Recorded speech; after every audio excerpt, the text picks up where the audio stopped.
Ok quay đấy.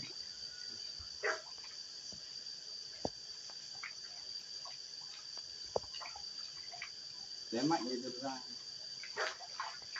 Đấy.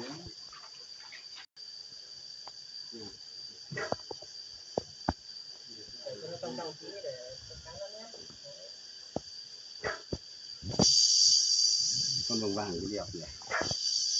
Có vẻ Đây.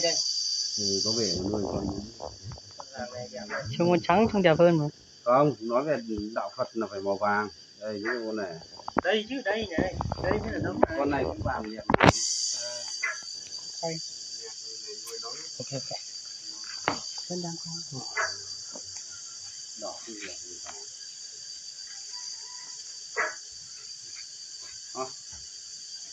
Rút vào.